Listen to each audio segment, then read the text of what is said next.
Welcome to Six and I. Please join me in welcoming your host, the CEO of CityCast, David Plotz, author and staff writer at New York Times Magazine, Emily Bazelon, and author and host of CBS Primetime, John Dickerson.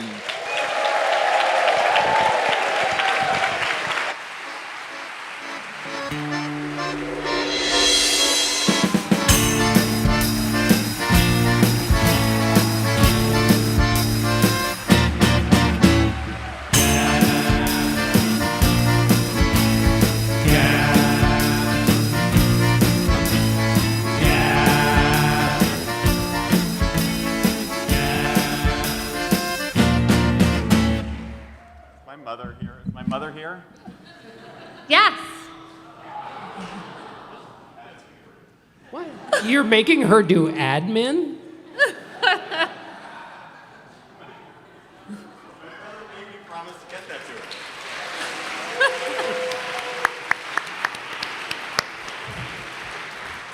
Hi, Ma. Hello. Sorry, John just said I had to get that to you.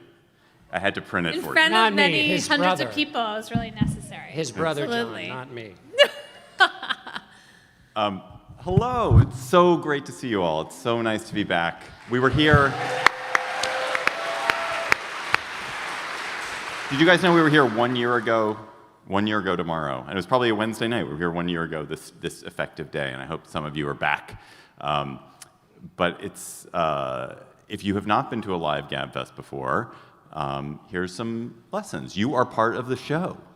So the best thing you can do is to make yourself known during the show. Not in a kind of obstreperous way.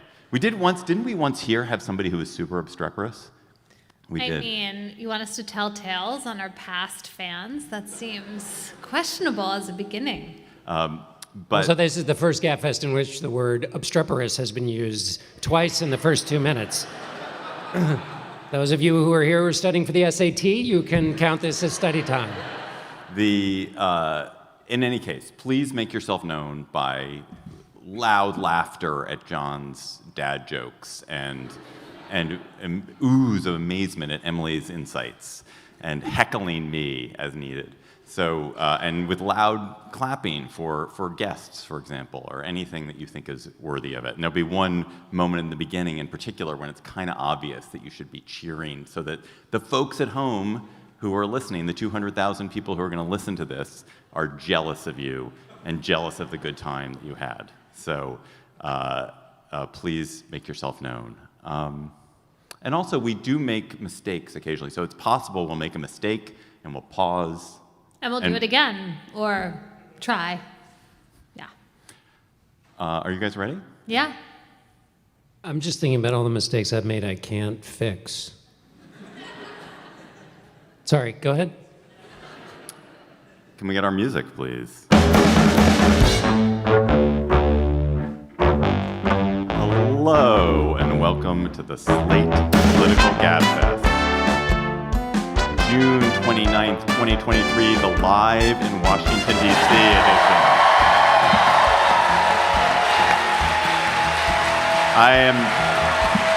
I'm David Plotz of CityCast. I'm staring at a huge and beautiful crowd at the Sixth and I Historic Synagogue in downtown Washington, D.C.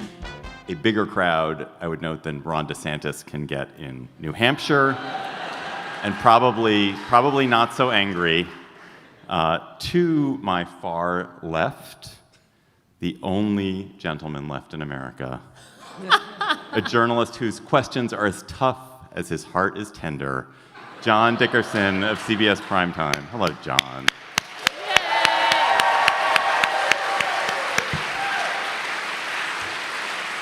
That was very sweet, David. You've disarmed me. Well, with the Supreme Court, you can easily rearm, no problem. To John's right, of course, is the unofficial 10th Justice of the Supreme Court, the legal mind so brilliant that 3 billionaires are drawing straws right now to see which one of them gets to fly her back in a private jet to New Haven tonight. Emily Bazelon of the New York Times Magazine and Yale.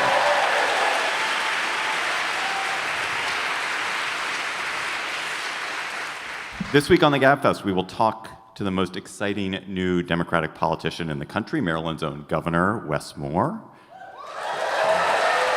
Then, what the heck is going on with the Supreme Court? Are they all corrupt? Is John Roberts now a liberal? Then, the Republican race for president is looking pretty weird, and John will explain whether Trump is as strong as he seems and if the other candidates are as weak. Plus, of course, we will have cocktail chatter. Wes Moore has held elected office for less than a year, but he is already being touted as one of the most promising Democratic politicians in the country, part of the new generation that the party is going to need in the post-Biden era. Moore is a combat veteran, he's a banker and an entrepreneur, he was a nonprofit CEO, he's an extremely best-selling author, and he is also dismayingly much younger than we are, yet he is already the governor of Maryland. Please welcome Governor Wes Moore to the Gabfest.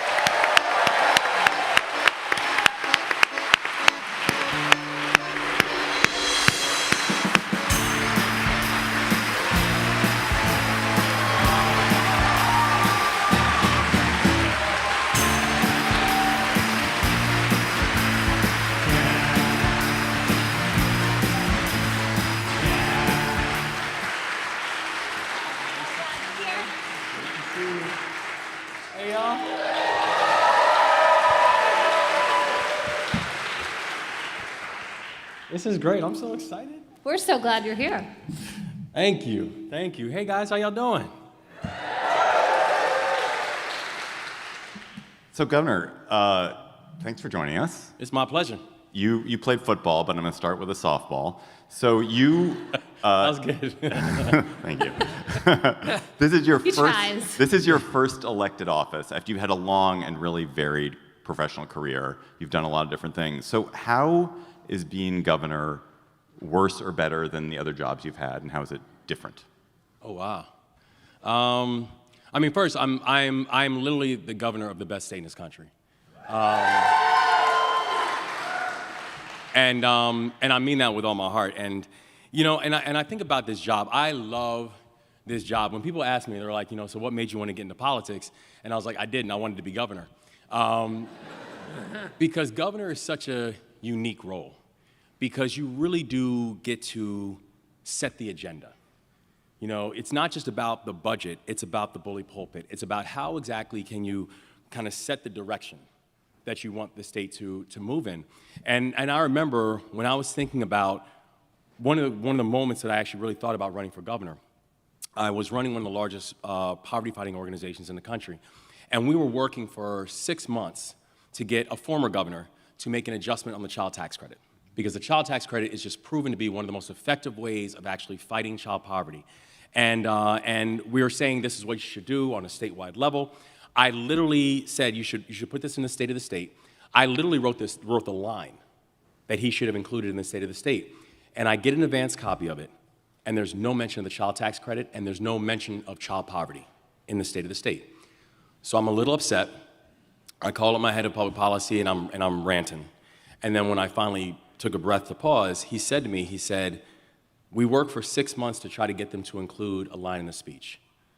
But what if you could write the whole speech? And that was the point, right? And then so 2 weeks after I was inaugurated as the 63rd governor of the state of Maryland, I gave my first State of the State address, and we talked about how we were going to make a full frontal, bipartisan attack on child poverty, the greatest in the state's history, and that's exactly what we've done.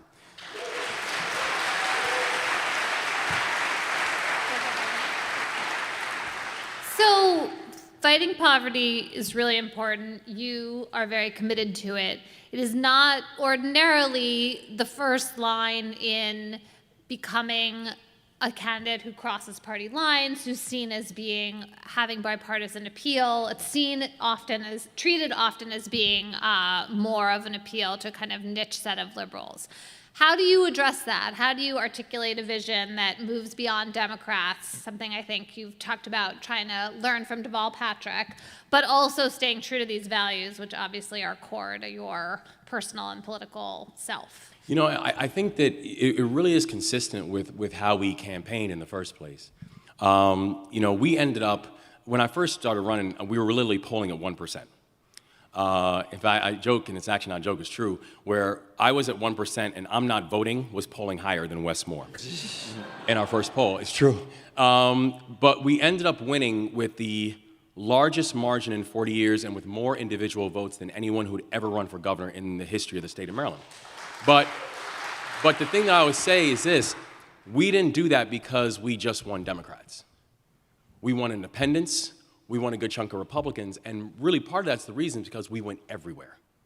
We went all over the state. And so when we're talking about child poverty, when we're talking about these issues, when we talked about where this needs to be a state where we leave no one behind, and we were talking about how child poverty impacts people. When people said, well, how does poverty show itself?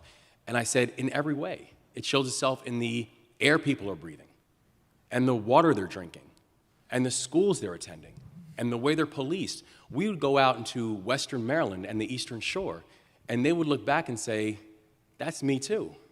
And I would say, that's exactly right. This is you too. And so when we put together, we introduced 10 bills in my first legislative session. We went 10 for 10 on our bills and passed all of them bipartisan. Both Democrat and Republicans voted for all of our bills. And we focused on things like child poverty because we were showing that the issues that we are speaking about, these are not urban, suburban, rural. These are issues that we are dealing with as a state collectively.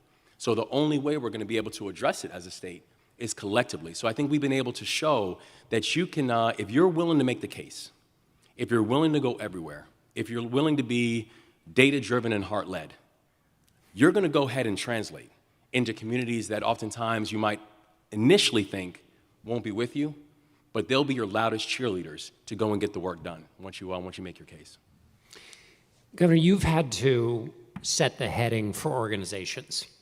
How do you set the heading as a governor? They used to say about Ronald Reagan that if you didn't talk to President Reagan for 6 months, you knew what you were supposed to do. You were supposed to cut regulations, cut taxes, and fight the commies if you worked for him. Yeah.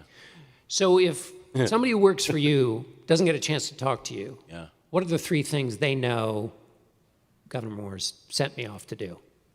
Well, I think the North Star that we really have. Great question. It's a really good question. The North Star that we really have for our administration, it really is focusing on how you're creating pathways for work, wages, and wealth for all individuals in our state and not just some. And if you look at how we've been able to lead for the first 6 months, it really is being able to look at those things through those 3 lenses. So if you're talking about work, it's the reason we focus on things like making historic investments in job training programs and job reskilling programs. And while we have some of the best 4-year colleges in the country, in the state of Maryland, we are ending this myth that everybody and every child needs to attend one of them in order to be successful economically for their life.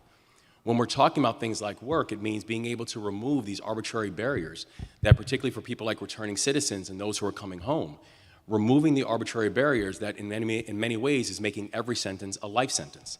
When we're talking about wages, it's the reason that we pushed on and said that in the state of Maryland, in our first 90 days, we got Maryland to a $15 minimum wage because gone should be the days when we have people who are working jobs. Gone should be the days when people are working jobs, and in some cases multiple jobs, and still living at or below a poverty line. Mm-hmm. And then we focus on wealth, about how do you have the ability to pass something off to your children besides debt? How can we focus on people can earn more than they owe? How are we addressing issues like the historical redlining of predominantly black neighborhoods? How are we focusing on things like home ownership and providing supports for first-time home buyers? And so if you focus on this lens of work, wages, and wealth, through a rubric as we did during the campaign, which has become not just a mantra, but a value statement, which is leave no one behind. If you focus on the idea of leave no one behind in your policies, and you know that in the lens of the work that you're doing, that has been your hallmark, then you know you're doing right by what we're asking you to do in this administration. So that was really well said, Governor, and I think you've articulated a lot of really specific policy measures. One of the things that so disturbs me, and I'm sure disturbs you, is obviously politicians, when they are speaking, they talk about that we're not a red America and a blue America, to use Barack Obama's, we're one America. Yeah.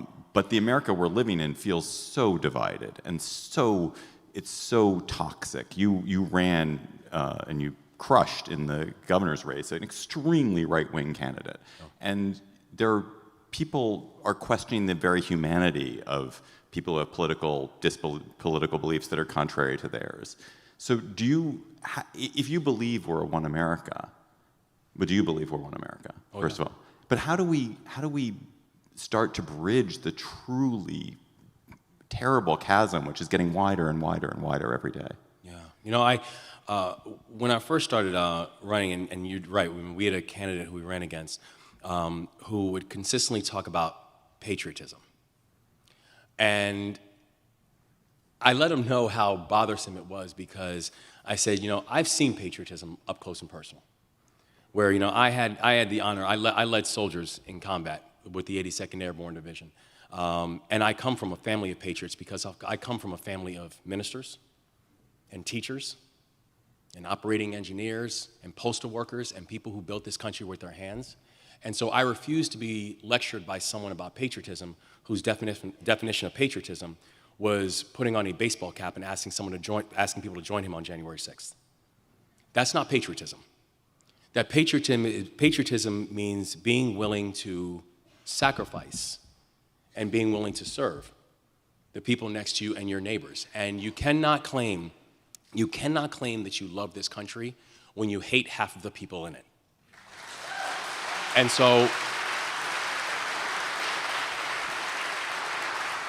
so we took this head on in the state of Maryland, where I said, I want this to be the state that serves. Where not only did we call on people to enter into the workforce and serve in different ways, be able to serve their neighbors, we also made Maryland the first state in this country that now has a service year option for our high school graduates. And so our high school graduates, when they complete school, they have the option now of serving the state of Maryland in whatever way they want to do. They can serve in the environment, they can serve in higher ed, they can serve veterans, they can serve older adults. It's their choice. And we did it for 3 reasons. One is, I'm a big believer in experiential learning. Give people an opportunity to find something that makes their heart beat a little bit faster, and then let them go after it. The second reason, I believe that we need to provide an earned financial cushion for young people as they're entering into adult life. But the third reason, it's because service is sticky. And service will save us. And I know I saw it on the campaign trail, where I had people who I served with in Afghanistan who came and campaigned for our campaign. Many of them were not Marylanders. Many of them were not Democrats. Right. But they were literally coming and knocking on doors and simply saying, let me tell you about the guy that I served with. That if we really care about addressing this political vitriol and this political divide, let's ask each other to get to know each other again. And if we serve together, service will save us. I really love this Maryland gap year, because another reason for this is that some kids are not ready to go to college, 2-year, 4-year, Right. whatever, when they're 18, and this recognizes that. And I wasn't. I mean, I first went to a 2-year college, right? I got an associate's degree. The ring that I actually wear is from my 2-year college. And then I joined the Army when I was 17 years old. So, Wow. So I tell people that the non-traditional path actually works out for some folks. And you can show that. Yeah. So that, do you want to? Can I jump in? Go. What did you learn? What did you not know, and what did you learn in that period? During when I was in 2-year college? Well, what weren't you ready for, and what did you learn that you would say, as particularly young men, having been one of these slow starters myself, what did you learn? What did you learn during that period? Well, one, I learned college is really expensive, and so the fact that the Army was going to help me out with it was great. I think, though, one of the things that I learned is that I was more prepared than I thought.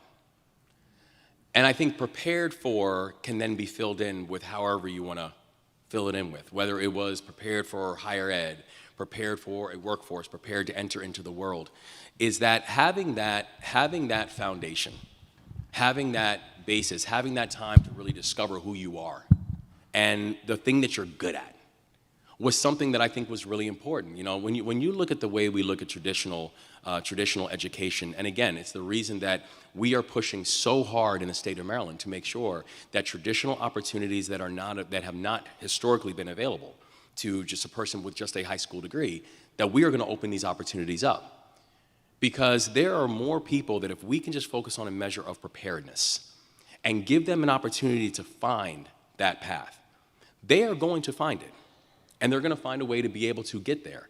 But if we are simply saying that there's only one path that determines success, we're going to make some real errors. I mean, I think it was, Einstein said a quote where he said, if you tell a fish that the definition of genius is climbing a tree, that fish will always think it's dumb. And so we have to get rid of this idea that there's only be one exclusive path for our young people to follow. And I think that is something that I learned, that I was more prepared for the world than I thought I was, because my aperture and my understanding of what incorporated the world was changing. So you wrote an excellent book called The Other Wes Moore, and there's a passage in it where you say, one of us is free and has experienced things that he never even knew to dream of as a kid. That's you. And the other will spend every day until his death behind bars. The chilling truth is that his story could have been mine, and the tragedy is that my story could have been his. Yeah. And I wonder, so you're balancing here these two different realities. It is possible to overcome and surmount and, be incredibly successful, kind of no matter what barriers you start with. But you're also recognizing that doesn't happen for a lot of people. Right. And I wonder how you keep thinking and talking about that, both standing for this possibility of shining success, but also recognizing how hard it is for so many people. Yeah, and the fact that those barriers are real. And this is when you'll hear people talk about these disparities and these discrepancies, that they're somehow make-believe, that they're made up. It's just, I don't understand how people, and particularly people who are going to try to sell us on an argument that they have this story of upliftment, but then turn around and tell us, but there was nothing to overcome. It just doesn't make any sense.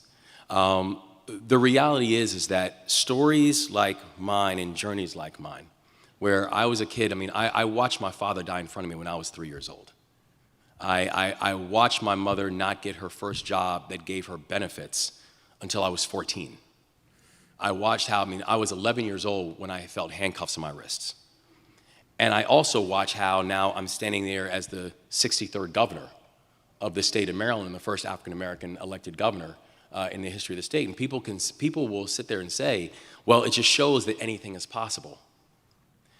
The challenge of that, and the challenge of looking at the story of the exception and somehow thinking that that is a victory in and of itself, is that there is a minimizing of the fact that I was lucky enough to have people who were willing to see something that I did not yet see. I was lucky enough to have people in my life who were willing to hold my dreams up long enough to wait for my shoulders to become broad enough that I no longer need their help to hold my dreams up. Now I can do it on my own, but that wasn't always the case. And when you think about it in that context, the reason that we're working on the issues that we're working on is luck should not be a prerequisite to success. Especially the luck of birth. That's right. And we will watch sometimes people who did not end up in the right place and somehow blame them. Yes. When we are having people who are coming up in societies and coming up in an existence that from birth is already helping to determine where they are going to end up in life. And that is not enough for a society that we all should fundamentally believe in and work for, that is a land of opportunity. But if we believe in that truly, then we've got to make the chances for opportunities real and not just continue to use it as a talking point. Governor, I'm not sure if you've noticed this, but the Democratic Party has had some really old leaders recently. And there is a very old president running for re-election. I wonder if it worries you to have President Biden leading the ticket, and what you think what benefits you think that brings to the party to have somebody who's that senior and that veteran, and also what risks it poses for the party? Yeah, there are a whole lot of reasons why I'm very excited for the president and why I'm going to campaign heavily for him. And I think about the fact that in my first weeks as governor, that I was standing with the president announcing a joint investment where we invested in the Frederick Douglass Tunnel up in Baltimore. That alone is going to bring 30,000 jobs to the state of Maryland. That project alone. I think about the fact that now we're going on 3 straight months of historically low unemployment rates in the state of Maryland. I think about the fact that just 2 days ago, we announced that in partnership with the federal government, that we're making an investment of $267,756,071 into broadband, and making sure, as I said on the campaign trail, I want the entire state wired by the end of my first term. What about his age, though? What about his age? I mean, here's what I know, that the numbers don't lie. And people can say, well, age is a number, but I say, yeah, but so are results. And keep on showing me these kind of results. Keep on showing me these type of results. And the thing that I know is when I look at the Biden administration, I have the partner that I need in Washington, because we have a partner that actually sees us. We have a partner that's willing to invest in us. We have a partner that's actually making all the big aspirations and the big goals that I've laid out as governor, that's making them real. So when I say that this is going to be Maryland's decade, we're already showing in our first 6 months that I mean that. But I know it's partially because we've got the right partner that we need in Washington, D.C. right now. I interrupted you last time. We're Now back on you're the not pattern. Yeah. I have another age-related question that I was set up for by a member of the audience, and I hope this is right. So I've been told that Maryland has more teenagers under the age of 18 being charged and held as adults than other states. And there is legislation to address this right now, to try to make it fewer, smaller number of crimes. What do you think about that effort? I think it's right. And listen, for Maryland being such a wonderful state, we've got some real challenges in the way that we look at criminal justice and incarceration. I think about the fact that right now in the state of Maryland, we incarcerate more black boys in the state of Maryland between the ages of 18 and 25 than any other state in this country. By the way, number 2 is Mississippi. Wow. When you look at the treatment that we have for our children, it's not just a measure of barbarism. It's unhealthy when we think about our future. And so a core focus that we have is, I believe deeply in measurements of accountability. I believe deeply that people have to be accountable for their actions. I also, though, believe that we have to be able to provide as many opportunities to our children as possible, so that's not the path they have to go down. And so when we think about things like how do we reduce the number of touch points that our children have with the criminal justice system, because we know it's not just prosecution and it's not just sentencing. Any touch point at all, you have now reduced that child's prospects of being able to have a productive and economically productive life. So what are we doing to reduce those touch points? What are we doing to make sure that we're actually increasing opportunities for our young people? We just announced something called the Safe Summer Initiative in the state of Maryland, and is really focusing on how are we addressing the issue of not just public safety, but think about public safety in a broader term. And so, and when I talked about how we're addressing public safety, I didn't just call the head of state police, and I didn't just call my chief legislative officer. I called my entire cabinet together.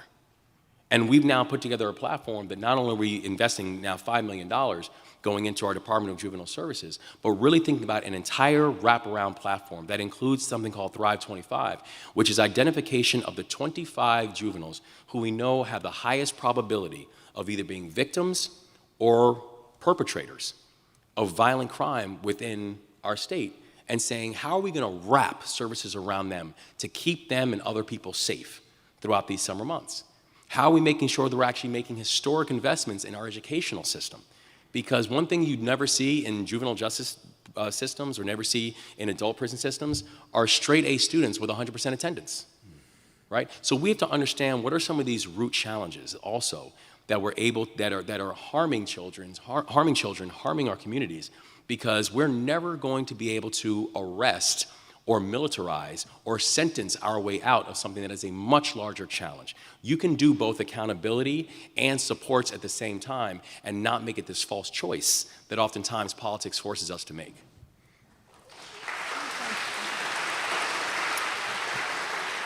Let me ask you about education, which is related to what you were saying. The National Education Assessment numbers came out since the last measurement.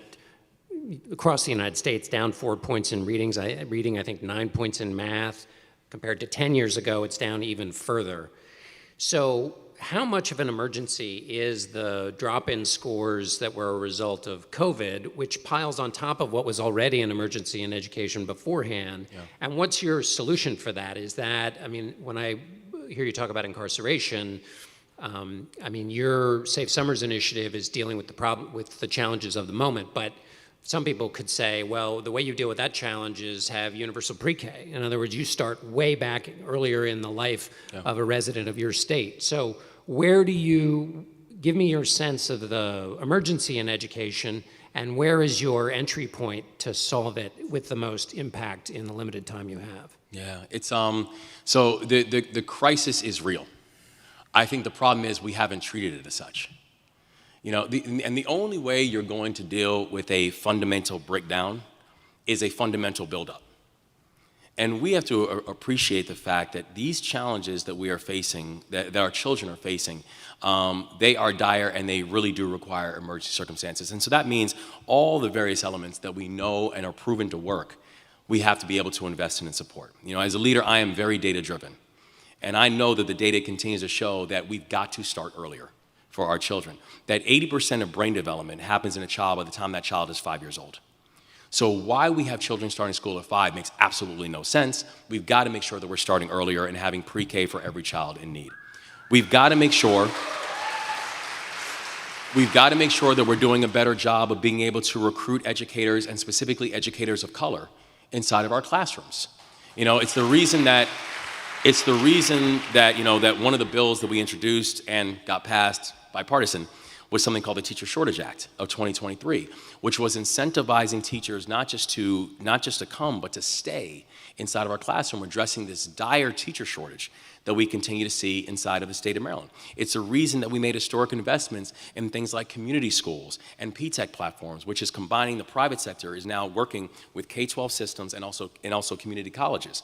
So you now have students who are finishing high school with a high school degree, an associate's degree, and a job offer, because you now have the private sector that's actually involved in the curriculum. Because right now in the state of Maryland, we have 2 available jobs for every single person filing for unemployment. And people say, well, how does that make sense? It makes sense because we actually have a dynamic economy. We're just not preparing our students to participate in it. And so it means taking all of the various aspects that we know are going to be crucial and necessary. Being able to support on housing insecurity, food insecurity, and that the reason that we are not going to get to a solution with a one-shot decision is because it wasn't one thing that got us in this problem in the first place. That we are dealing with this cascading effect of generational challenge, generational poverty, and generational inequity. And so the only way we're going to address that is being able to have a all of the above approach when it comes for us to being able to deal with it. Governor Wes Moore, since you became governor, weed is legal and the Orioles are winning. So congratulations. And we're just getting started. Thanks for joining us on the Gabfest. Thank you so much.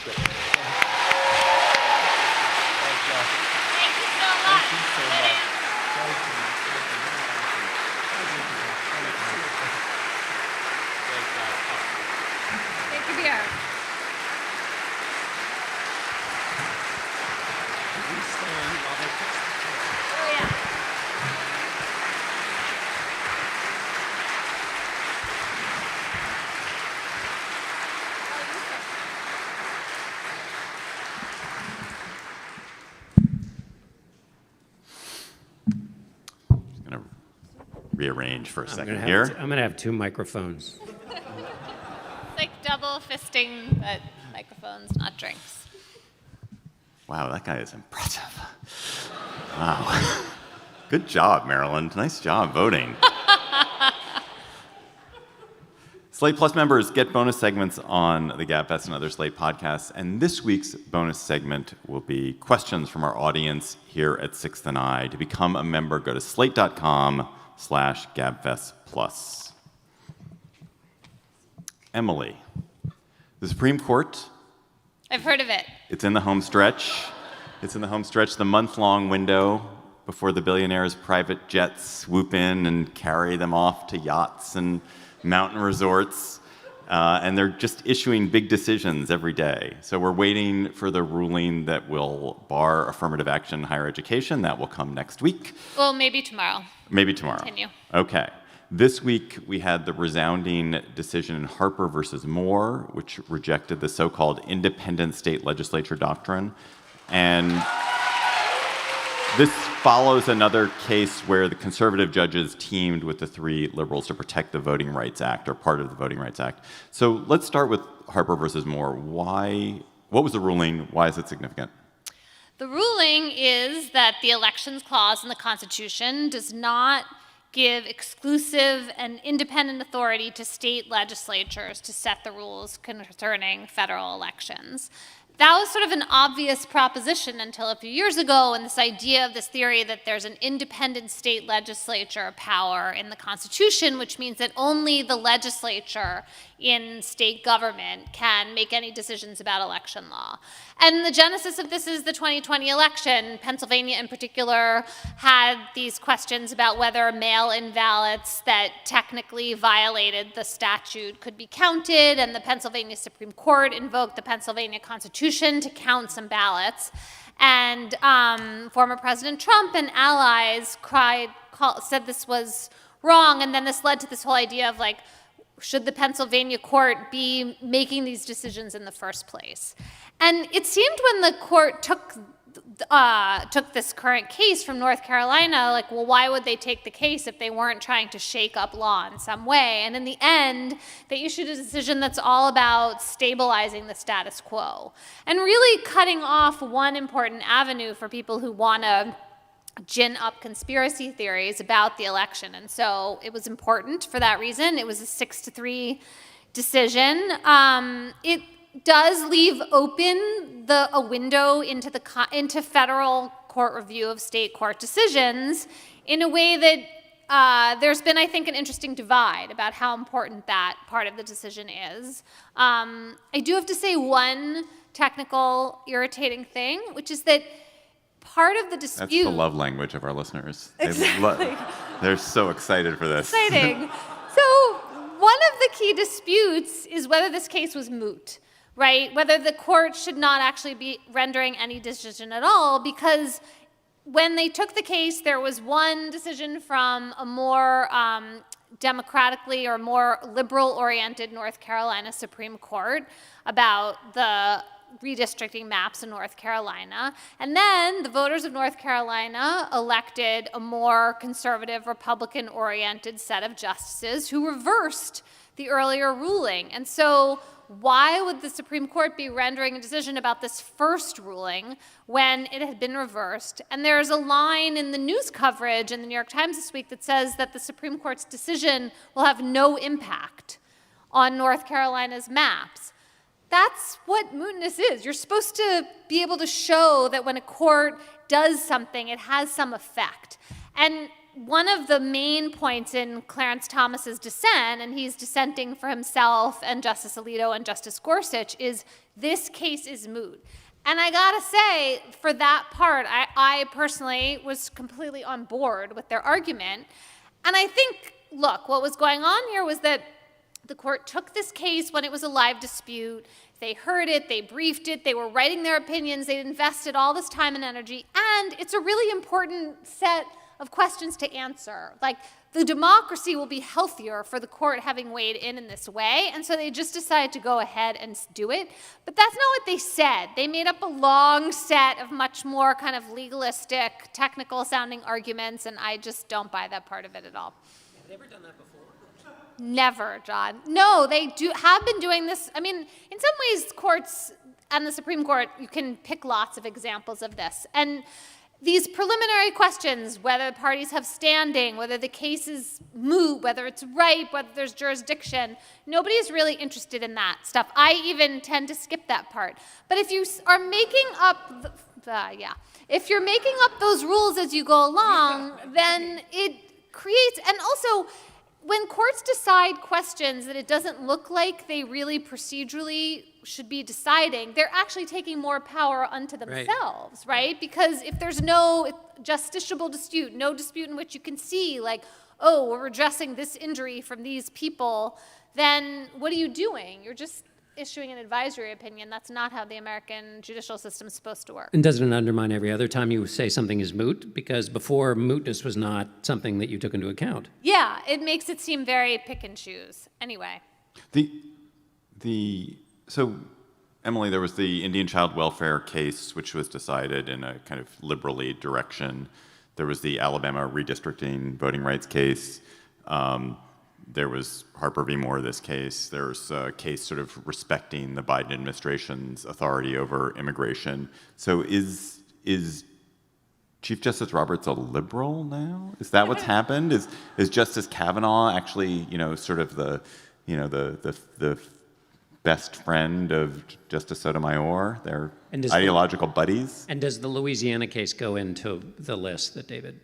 Yeah, the Louisiana case allows people in Louisiana to challenge redistricting in Louisiana for being unfair to Black and Hispanic voters, like the Alabama case. And so, yes, it's part of the pot.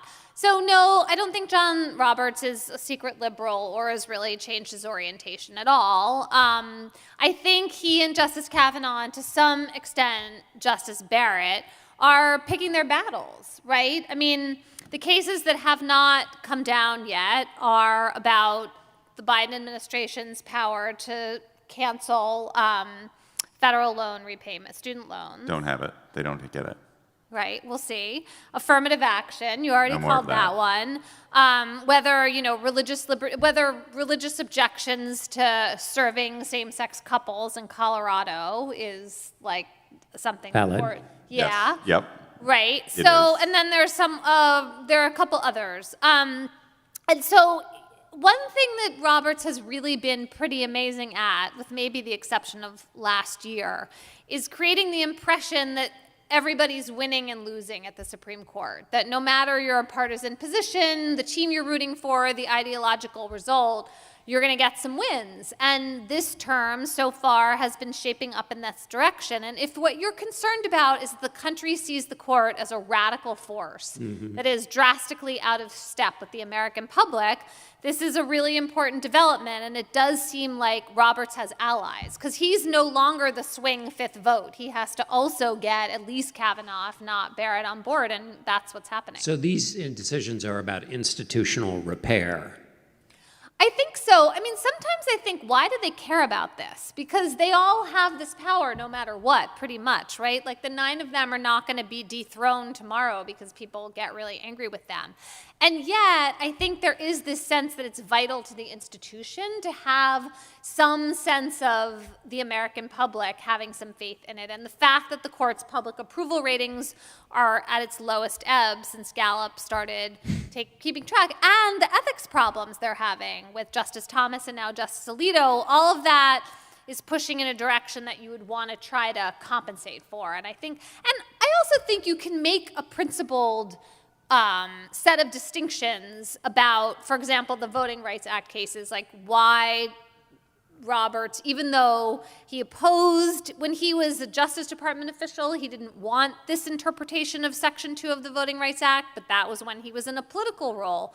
Congress disagreed. Now he's supposed to be enforcing the law. He saw Section 5 differently in Shelby County. Certainly there's like a conflict in results there, but maybe he just thinks these two parts of the Voting Rights Act are different because of the way Congress treated them, right? You can come up with a way to get them. Right. 25% of the country, by the way, has a great deal or quite a lot of confidence in the Supreme Court. How much? Yeah, what do you think about, yeah. That number was closer to 60 in the mid-'80s. Right. So, I mean, to that point, Emily, liberals, or John too, actually, liberals have put so much of their they've gotten so much out of the court from like the 50s through the 90s. They got so much out of the Supreme Court. And now they find themselves on the wrong side of it. Do you think their response should be, let's do what the conservatives did, let's play the long game, let's repack the court system, the federal court system with liberals over a generation? Or do you think it should be to work to build non-legal sources of power? I bet half this audience is lawyers who work on legal issues relating to the government, and liberals are so invested in legalism, but maybe there should be an abandonment of that and using other kinds of political power to make change. Well, you're channeling former President Obama right now, who really, yes, who really believed and presumably believes in community-based, voting-based, more sort of directly democratic means of social change, maybe because he was a community organizer. And there is a whole political science that supports this idea that if you really want to make deep-seated change, you have to make sure that the polity is part of it and has participated in it and believes in it, and you can't just leave it to judges who are the most removed branch for various reasons, right? Good reasons from the democracy.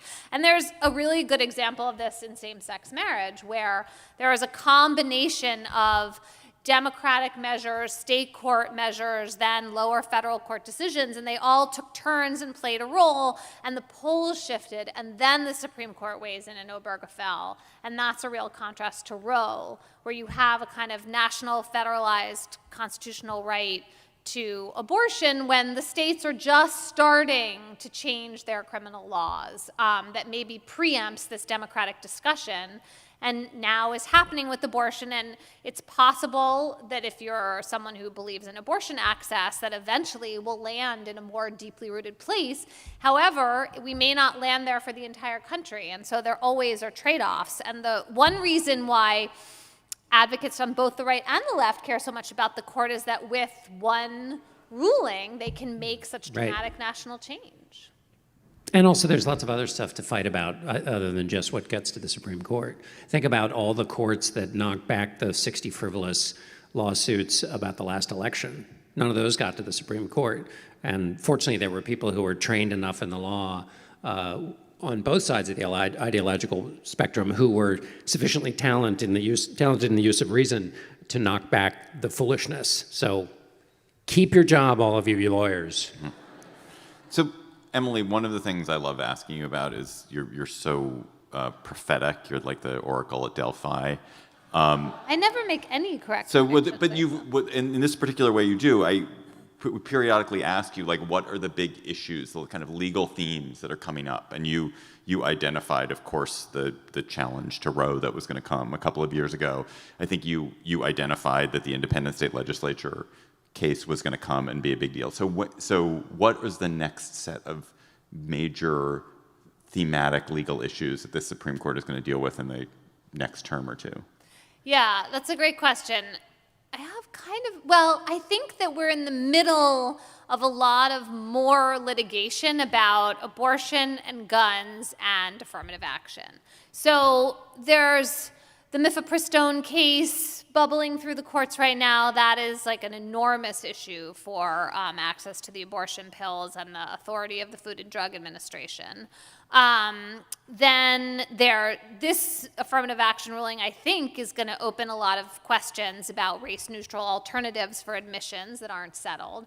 And there are these questions about, can states still keep guns out of the hands of people with nonviolent convictions? What about a restraining order for domestic violence? Those are coming. And then there's just technology. I mean, in the same way that Congress and state legislatures are going to be forced to confront AI, so is the Supreme Court in some way, shape, or form. And they've gotten pretty good, the justices, at being like, we're not the best at this whole technology internet thing. Like, now they just sort of say that, and then they ask their slightly clueless questions. But it can't be the best forum for resolving that. So I'm sort of wondering how that's going to work. Don't look at me. I mean, I'm assuming by the time they would catch up with what's happening with generative AI will have replaced them as an ability to understand these issues. Or at least they're law clerks, right? Yeah, do all that exactly. summarizing. They're going to resist being replaced. They're really good at that. But yeah, I think technology and then the continuing, look, I mean, the country is still riven over race, gender, and access to firearms, and so will the courts. Do you want to? That can be the end of the segment. That could be the end. That's All right, the end. great. Thank you.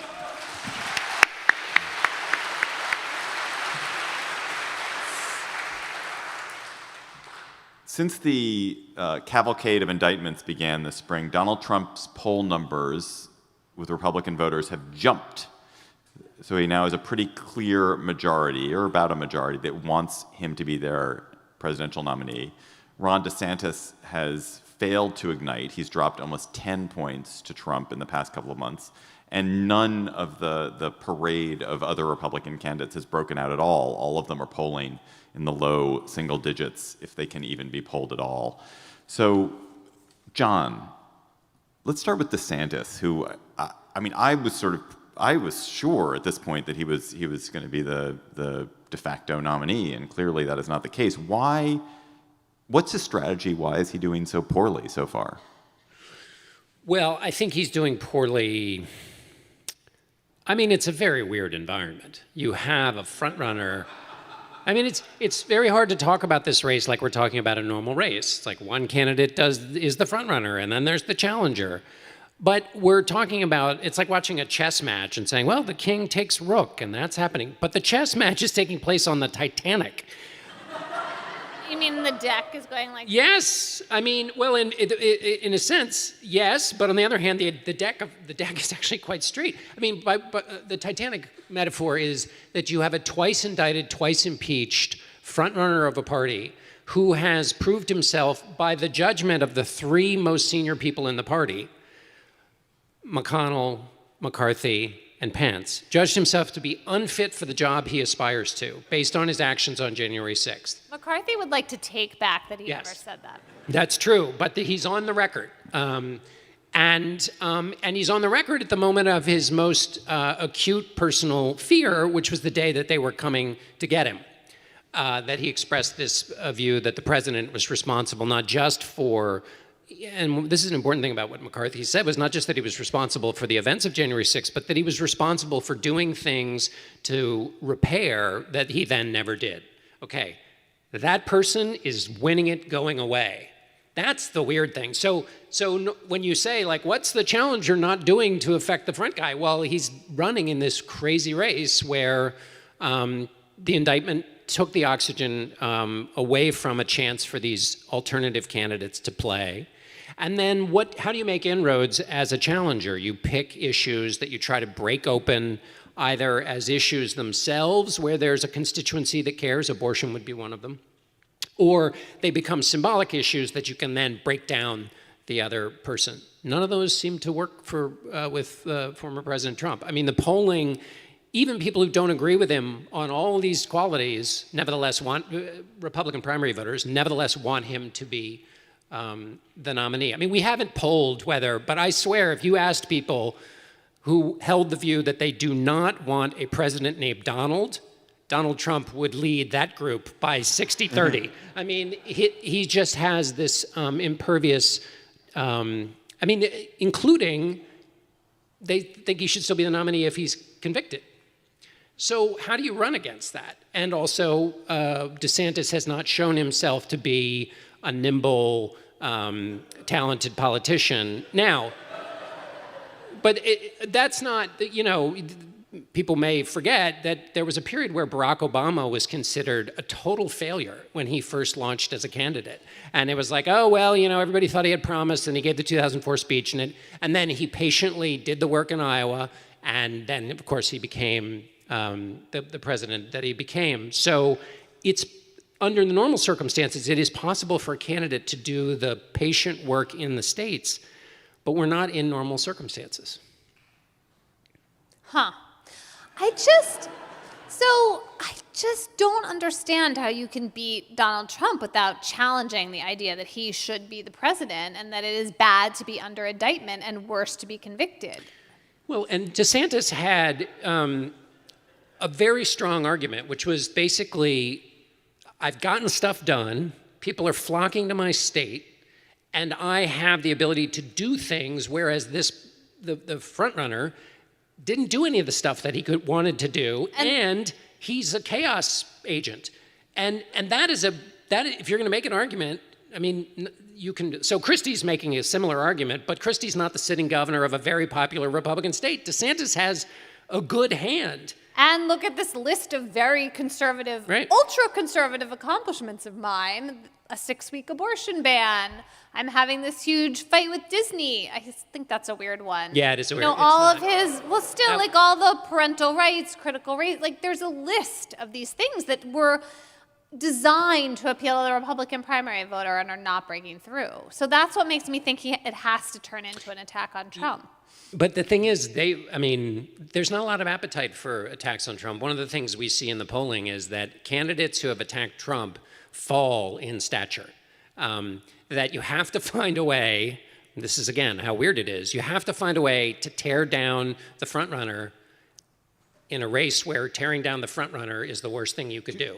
Do you think, John, that if there were only one, if it was only like Liz Cheney, she was the only candidate, she was running in the anti-Trump lane, there was just that one person doing it, that person would be effective? If it was only Liz Cheney, he'd be polling at 65. Or it's the only, all right, if it was only Chris Christie, if there weren't 12 of them doing it, would they be doing better or they're doing or worse? Well, 538 did it. Well, two ways to look at this. If you look at our polling, CBS survey, Anthony Salvanto asked, do you want a candidate, if it's not Donald Trump, do you want somebody like Trump? And 3/4 of Republican voters said yes. So that means the lane of not Trump is only 1/4 of the Republican primary voters. Another way to do it is 538 said basically, if you take the DeSantis voter and the Trump voter and you assume that they want the same kinds of qualities, what's left? And that lane's only about 1/4. So whomever else you want is, 1/4, maybe a little bit more, but that's not enough to get the whole bundle.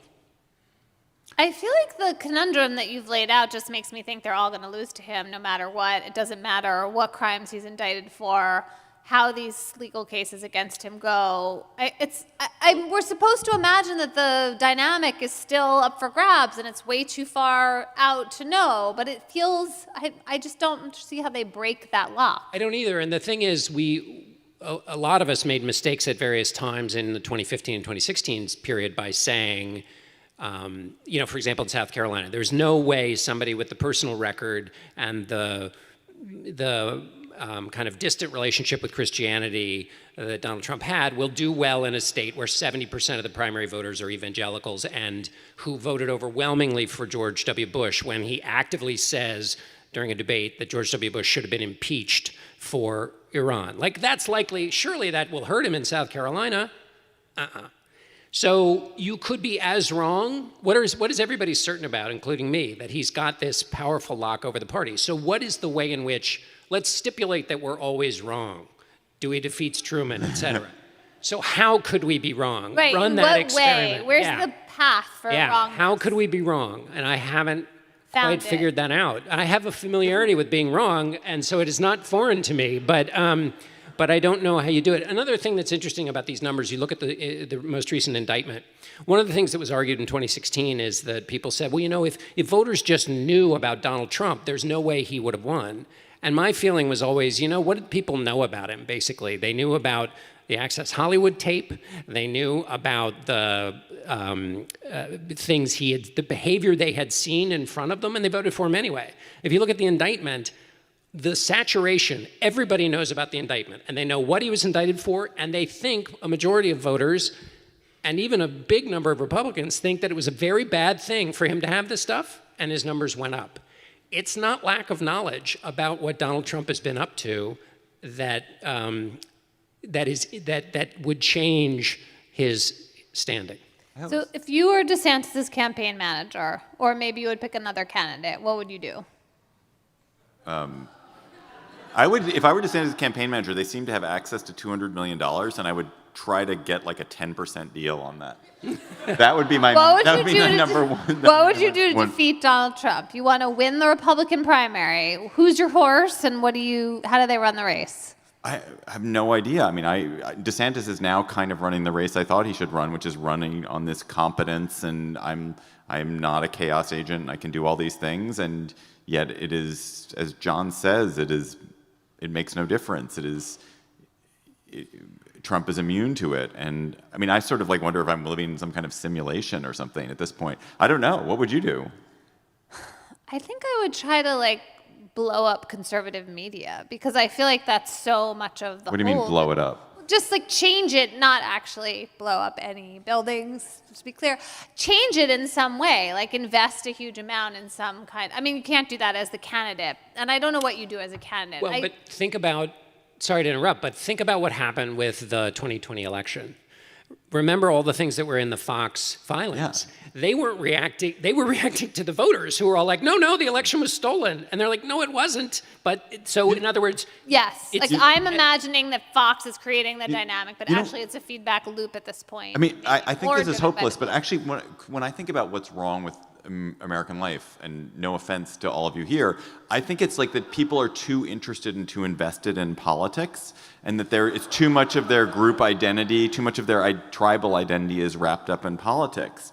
And if people had enough, if politics was just less relevant to people, then they wouldn't invest their ego and invest their sense of self in Trump and Trump's success and feel like Trump had to win to sort of vindicate some sense of tribal identity they have. They would just go, I'm going to go fishing now and focus on fishing. Newt Gingrich, who I know many people here love dearly, used to say when he was running for president, he said, when I'm president, you won't hear from me for weeks. And Michael Bennet used to say the same thing when he ran briefly for president. I mean, Joe Biden is kind of pulling this. Yeah, Joe Biden does. He does. Yeah. It's not working out so well for him, given his approval ratings. I interviewed Newt Gingrich recently, and can I tell you how familiar his voice was? When he called me, so we did hear quite a bit from him, because it was just oh my God, I know exactly who this person is. In what context did you interview him? I was writing about the Comstock Act, the 19th century law that made it a crime to send lots of obscene things, including abortion materials, through the mail. And the last time they tried to repeal the Comstock Act was when Gingrich was the Speaker of the House, and they appealed the birth control part, but not the abortion part. So he and Barney Frank were the people who remembered what had happened. Oh, wow. Yeah. That's really cool. Yeah, it was a trip back to the 90s. Yeah. I enjoyed talking to both of them. So we have no advice for the campaigns, except to say that people shouldn't care about politics anymore, even though we do a politics podcast that we would prefer that some people listen to. Well, John, we'll close, John, with this one last thing. So we're now about to enter kind of the campaign season. Trump's campaign has not been visible in the way it was visible in 2016. It's much less present in the culture. What should we be looking out for as a possible change in the dynamic?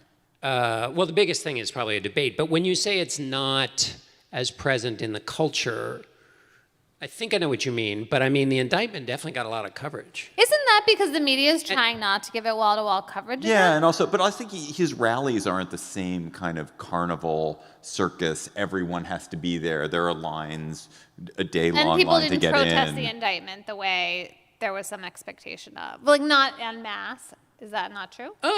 Well, they were, I don't know, they were loud, but I don't know. I mean, I guess what I'm thinking is if we conceive of the campaign differently, a rally and its noise that's generated has an effect on the campaign, but wall-to-wall coverage of the indictment might be worth, apparently, according to the polls. Earned media. It might be, yeah. And it's important, I think this is implicit in what you said, or maybe even said it explicitly, is partially also it's a little tough to pull out. And we know the indictment certainly didn't hurt him among Republican primary voters. It may also be true that he was being indicted as DeSantis was not fulfilling his promise.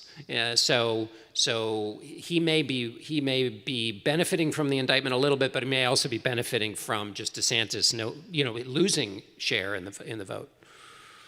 I'm also I want to go back to this idea that people are better off not caring about politics. So certainly it is more relaxing right? And there's lots of, one of the luxuries of being an American in some points of history is that you get to go on the fishing trip and you don't think about it. And I know that you in particular are very committed to this.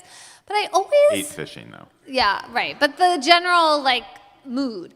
I always find this hard, though, because when people care deeply about politics, it's because they're committed to a set of values and principles, and they have a conception of what makes America a good place to live, what makes people thrive, and that's an avenue. It's an enormously powerful avenue for it. We just had the governor of Maryland up here saying all these things about harnessing the government, and you could have people up here making that argument from the right, and you would commend that. So they're supposed to go on autopilot, and the rest of us aren't supposed to pay attention? Well, they're supposed to do their work, and then the success is that they're off doing their work, and then you can go about being your productive, fruitful self, fulfilling your sense of meaning. Yeah. But they need you to care in order to have... Yeah, you don't have to blow it off always. Just You don't have to care that much. don't have to scroll constantly.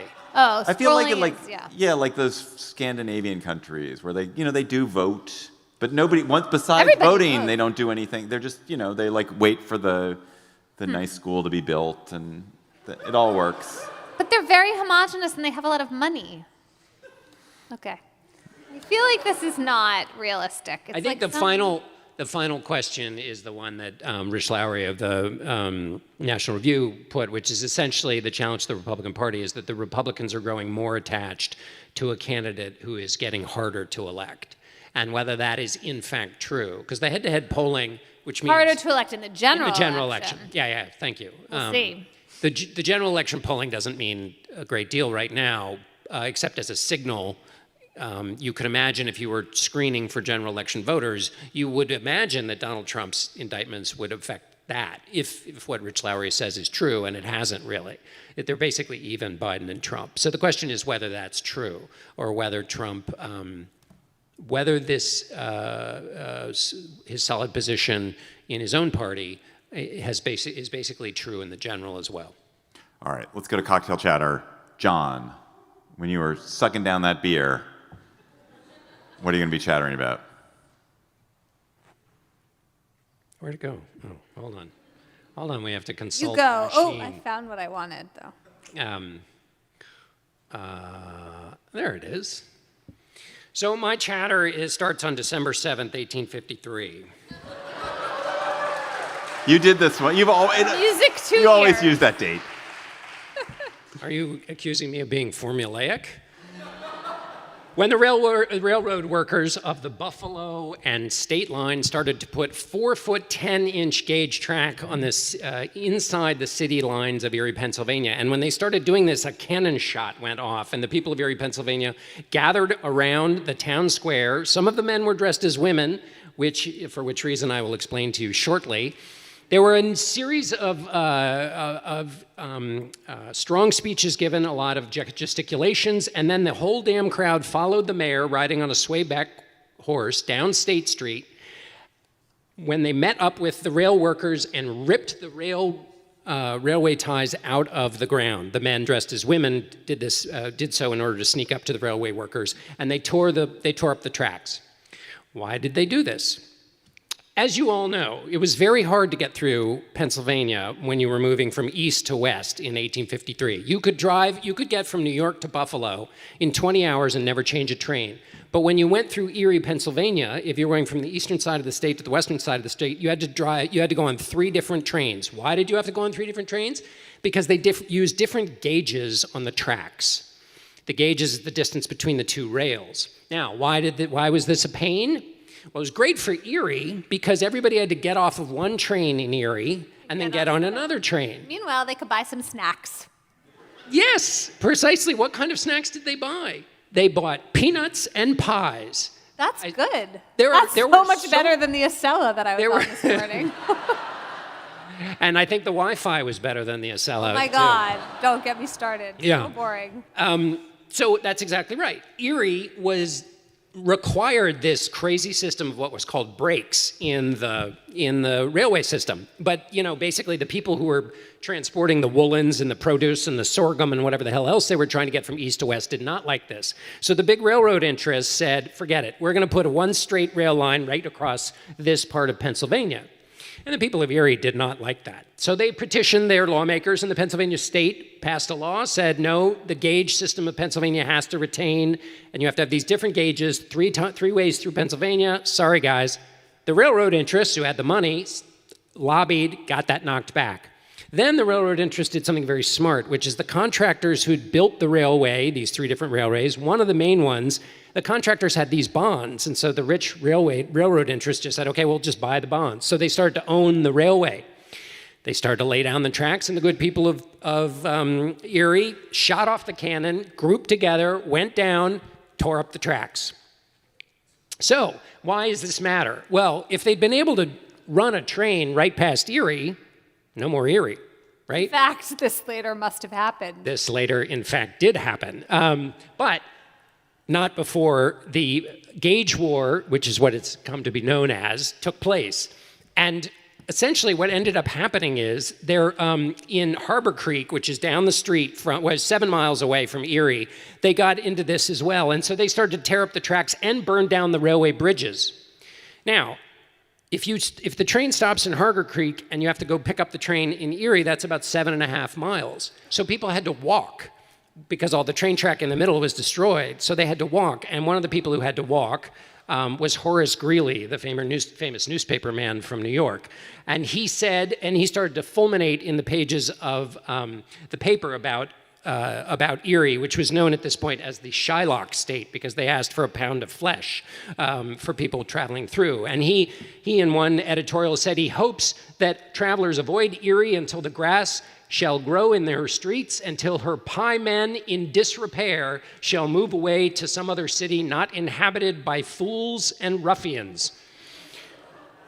Again, with the pies and the peanuts, this also is referred to as the Peanut War because of the... So this continues to go along until they keep tearing up the tracks. Finally, on the 27th of December in 1853, the citizens go to do this again, and it turns out the train that's coming is filled with ruffians themselves, with pickaxes and shovels, and there's a massive fight. Somebody gets shot, and the entire town of Erie basically splits over this for 2 more months until finally they are able to work out an agreement. As you say, they promise to send federal troops if they don't work this out. And so the gauge war of Erie, Pennsylvania is one of the unknown stories. And finally, where is it? But for the locals, where did it go? Well, it's okay. I'm depriving you of one quote of a local about how marvelous this was in their life. A man who had been through the Erie War and later served in the Union Army thought the Civil War pronounced the Erie War the much more exciting of the two. So at least they had good fun in Erie, tearing up their tracks and blowing up their bridges. My memory of... There's this town in Pennsylvania, Breezewood, Pennsylvania, which is like off the Pennsylvania Turnpike, where you have to stop. You have to spend like endless time like schlepping your way in through Breezewood instead of just neatly getting on a highway. They are masters of that, Emily Bazelon. No, I refuse to be blamed for this. I explained to you that Philadelphia is actually in New Jersey, and we are not responsible for things in the west of the state. What's your chatter, Emily? My chatter is about another Supreme Court decision this week that is about online threats. So a guy named Billy Counterman in Colorado, it seems like got obsessed with this local singer and performer and sent her hundreds of messages on Facebook.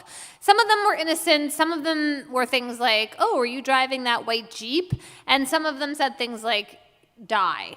So she was understandably distressed by this, went to the police. He was charged under an online stalking statute, but the way the case came to the Supreme Court, it was only about this online evidence. And so then the question becomes, if the evidence of stalking comes under a true threat, what kind of state of mind do you care about for the threat? So 3 choices. You could only care about the effect that you're having on the reasonable listener, not this particular songwriter, but if you're receiving all these messages, do you feel threatened? Door number 2 is you want evidence that someone who's making the threat intends to cause emotional disturbance and harm. So then you would need, like, I set out to really disturb this person.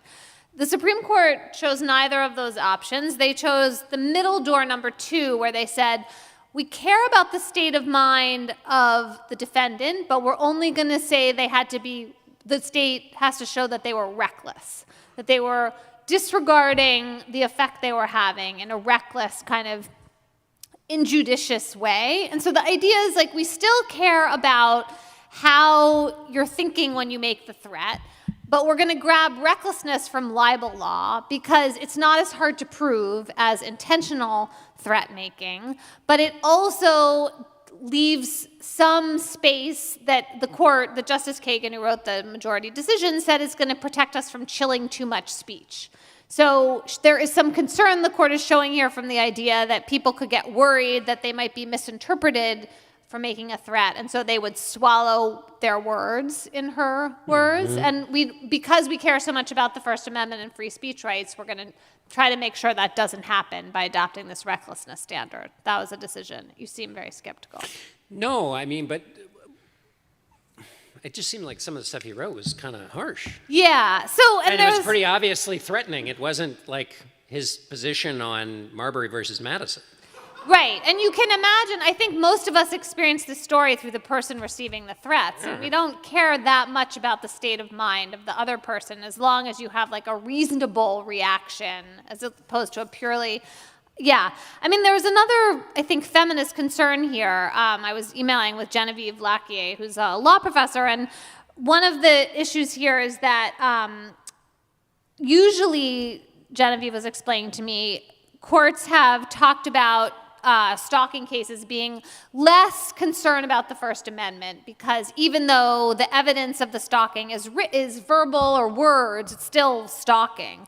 And so her concern is that the Supreme Court has kind of muddled things here, and we're going to end up in a world in which whenever you have stalking allegations, prosecutors are going to think, and juries and judges are going to think that you have to prove recklessness, when really stalking is a form of conduct, not speech, and that's how we should understand it. So it'll be interesting to see what happens next. Counterman's conviction got thrown out. The state has to start over again and prove that he was reckless. And if that becomes a higher standard, are we going to see fewer stalking prosecutions because the bar goes up?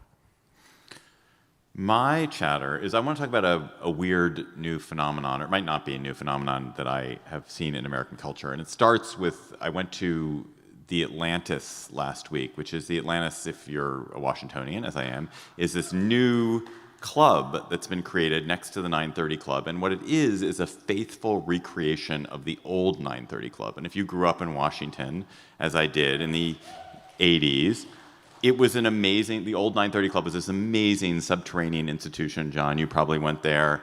I went to my first concert there with my mother. In fact, we saw the Pogues. It was a smelly, dank underground place. And it's now been created, and it's recreated, and it's wonderful, but it's airier. There's really good ventilation. You're not allowed to smoke. The beers cost 10 times as much. And I saw Darius Rucker, and it was incredible. It was an amazing show. And then I was talking to some colleagues of mine at CityCast Denver about Casa Bonita. I don't know if any of you all know what Casa Bonita is. Yeah. Wow. A world where more people know what Casa Bonita is than the old 930 Club in DC is weird. But Casa Bonita is a Mexican restaurant in Denver. It's the first place I ever ate Mexican food when I was on a road trip in 1984. And it's this kind of circus-like Mexican restaurant. It has cliff divers. It has incredible music. It has puppet shows. And the food is famously terrible. And what happened with Casa Bonita is that it shut during pandemic or ran into deep financial troubles. And the guys from South Park bought it. Trey Parker and Matt Stone bought it, and they have now just reopened it, and it's glorious, and the food is much better, and it's well lit, and it doesn't stink, and it doesn't have all the health code violations. I should also note that the Atlantis, the new 930 Club, was built by Dave Grohl of the Foo Fighters. And so Dave Grohl is, like me, 53 years old. Trey Parker and Matt Stone is, like me, 53 years old. Only 53-year-olds do these cool yeah, so then I want to point to the movie Air, which I don't know if any of you saw the movie Air, which is this movie about the creation of the Air Jordan, and it's this very faithful but glorified recreation of the mid-1980s by Ben Affleck and Matt Damon, who are 53 years old. And We're I think taking over the culture and making everyone live through the mid-'80s. Live through the mid-'80s. But better, with good food. Yeah, but redo it. Take the thing that existed when you were young, which you have nostalgia for, which was actually pretty shitty. The old 930 Club was kind of shitty. It smelled terrible. Whenever you'd go back, you'd leave it. You'd be like, my body smells terrible. And from Casa Bonita, the food was terrible. But to have this nostalgic recreation of it. And I was thinking, like, the baby boomers did a version of this. They invaded Iraq when they got older. Like, sort of, let's recreate Afghanistan. And then they also, the Beetle, like, if you remember, there was this redone VW Beetle, this car that these baby boomers had as kids, and then in the 90s, they got it again when they were in their mid-50s.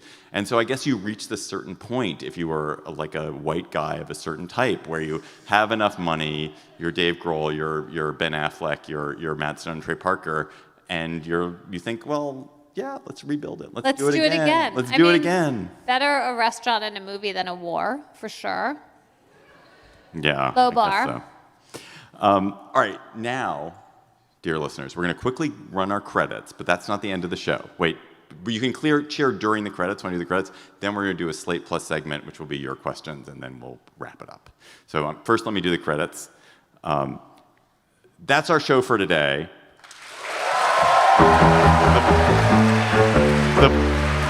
The Political Gabfest is produced by Shayna Roth. Our researcher is Julie Hugan. Our theme music is by They Might Be Giants. This live Gabfest was pulled together by the imperturbable Alicia Montgomery, Katie Rayford. Thank you so much to our hosts here at 6th and I Historic Synagogue in downtown D.C. Thank you to Governor Wes Moore of the state of Maryland. Ben Richmond is Senior Director for Podcast Operations. Please follow us on Twitter at Slate Gabfest if you want. Don't actually bother. We don't even check it anymore. You can tweet chatter to us there or email your chatter to us at gabfest@slate.com. For Emily Bazelon and John Dickerson, I'm David Plotz. Thanks for listening. We will talk to you next week. So we collected the questions, right? Yeah, here, you. Oh, I don't know. I'll do it. I can ask questions. Okay, here, I'll You start. I'll start. You guys look through this while. Okay. Here. Let's see if there are other ones. I like these Okay. postcards. Hello, Slate Plus. How are you? How are you? How are you doing? Our Slate Plus segment today is the Q&A that our listeners here at 6th and I have written in. So I'm going to start with one. Emily, it's a question for you, which actually I super identify with. Emily, I loved your interview with Peter Singer for Gabfest Reads. As a vegan, I'm curious whether his book inspired any changes in you. Love to all three of you. Oh, that's nice. That's a great question. Explain what the interview is quickly. Yeah, so I interviewed Peter Singer about his book Animal Liberation Now, which was originally published in 1975 and became a kind of Bible of the animal rights movement. And Peter is very committed to vegan diets as the primary way that humans can make the lives of animals better. And he has a deep philosophical argument about the importance of preventing animal suffering, which he differentiates from death. Anyway, so I asked him a kind of self-interested and sort of half-loaf sort of question about whether he thinks everyone has to be fully vegan or makes room for people who feel like they can't make that commitment and still want to participate in some way. And I actually wasn't sure what he was going to say. I thought maybe he was going to hold a kind of hard line because that's how you really get people committed. But he didn't. He said, he introduced me the term reducitarian, which I hadn't heard before, but his idea was like, well, maybe you go from being someone who eats meat frequently to very rarely eating meat. So I thought about that, and I rarely eat meat, so I decided that now I'm going to commit myself to this, that I'm really going to try to stop entirely eating red meat and lamb. I hadn't realized how bad it is to eat sheep. Like, that really I learned that reading this book. But I don't yet personally feel ready to stop eating chicken and fish. So maybe that's the next step. And he certainly makes an argument for the suffering of chicken and fish, including, most eggs, etc. But I'm not quite there yet. So that was the change that I was making. Now we're going to see if I stick to this. I thought it was such a great interview. It was such a great interview, and my girlfriend and I both listened to it, and we're totally reducitarian. All the way. All the way. Like it's made it was the power of the podcast as a medium. I mean, it really is good. That's a great interview. If you're not listened to it, listen to it. Glad you liked it. What advice do either of the two of you have for young people who want to make a change but feel disillusioned by the state of things?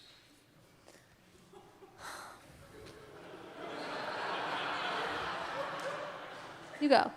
Well, I mean, I think we just saw actually up here with Wes Moore, Governor Wes Moore, somebody who has like taken that on and has devoted his life to making change in a way that feels he doesn't seem discouraged by it and seems ideologically motivated, but also working really for the good of humanity in a way that I thought was super impressive. So there certainly is a model in public service that is working even today for young people. And also, I guess I would say, but just, sorry, going back to my earlier point from the last segment, it doesn't have to be political. Like, there's so many ways to act and change in the world and improve the world that don't have anything to do with politics, and that have to do with connecting with other human beings, that have to do with, easing suffering, easing pain. And so there's as many ways to do that as there are people in the world, practically.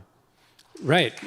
I mean, each human interaction is an opportunity, A, and then B, all the things Moore did before he was in politics were to change the way people thought about poverty and opportunity in America that didn't have anything to do with the political system. And there's so many opportunities in everybody's community, in their families, where you don't have to engage in the political system.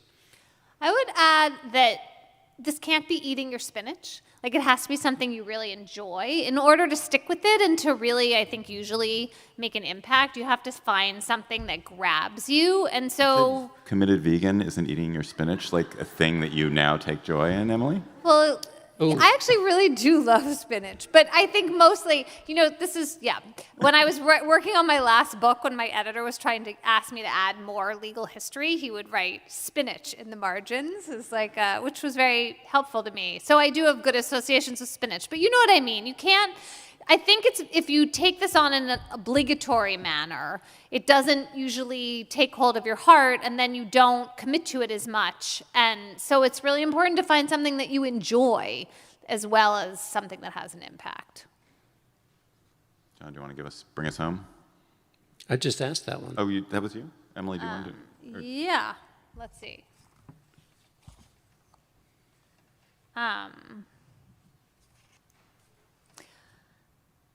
Do you think it's weird that you no longer work for Slate, but you are the Slate Political Gabfest? We contain multitudes. No. I've been getting a paycheck from Slate since 1996. There have been 7 presidencies. You I don't ever actually think can't about imagine not working for Slate. I feel like we're very fortunate that Slate continues to want any piece of us, basically. Well, that's because we have such wonderful listeners. Exactly. Actually, I'm gonna take a privilege. Emily, this will be the very last question. We didn't talk about this during our Supreme Court topic, but I know everyone wonders about it. Oh, yeah. What would a proper system of checks and balances on Supreme Court ethics look like? Well, first of all, they have to bind themselves to a code of judicial ethics and a set of rules. And it would also be very helpful if they recognize that the Ethics in Government Act applies to them, even though Congress wrote it, not them. And I think just binding themselves would be helpful, but more helpful would be some kind of oversight mechanism. So they could decide that since they are the Supreme Court, only they can have any oversight over each other, and that, for example, if there's a motion for a justice to recuse him or herself and they refuse, that if the other justices unanimously decided that was the wrong, then that would force a recusal. don't like this idea that only the Supreme Court justices can have oversight over them. I think they should have a body of senior appellate court judges or currently serving appellate court judges or retired. I don't care. Find some other judges, state Supreme Court justices who can be the boss of you in this ethics domain and give them some power and listen to them. I think it's super irritating that the justices want to arrogate to themselves this power of their own oversight, because you can't be a body that oversees your colleagues. It just isn't really going to work. But they'd have to be retired, because think about, if you wanted a quick way to heroism would be to be the dissenting vote on making Justice Thomas recuse himself from anything having to do with, say, the 2020 election because of his wife's role. Because if you were a current judge, then you would never be elevated to the Supreme Court? Well, you would use that. No, you would be elevated to the Supreme Court once it became a conservative president. I think you're right. I think retired's the way to go on this. But you know what? There are lots of really great judges with senior status. And maybe you go outside the federal system and you deliberately go to the state court system because they're like different sovereign. That would also be a good idea. Find other judges who are not you to be the boss of you over ethics. And what happens if you just ignore that? Well, if you bind yourself to that set of rules, then presumably you wouldn't. I mean, I know it's a problem. Like, you could, and then I guess you'd be subject to impeachment, and that would never happen. But I just feel like even if they just agree to this, it will have an effect on their behavior, because then it gets embarrassing, and your colleagues you've obviously tainted the court. Like, you're flouting these rules that you have signed off on as a body. Let's imagine you're a sitting Supreme Court justice and these new rules come up, whatever they are. Aren't you, by agreeing to them, essentially admitting that you were the cause of their being created, and therefore admitting your guilt in a way you might not want to, and therefore let's not do it? Well, right, which is why it's important for them to unanimously agree. So they're all taking that jump together, and it's not about any one of them, even though, of course, it's about Justice Thomas and Justice Alito. But, yeah. And it could be any one of them, right? They could all make a wrong recusal decision. Bye, Slate Plus. Thank you all so much. Good night.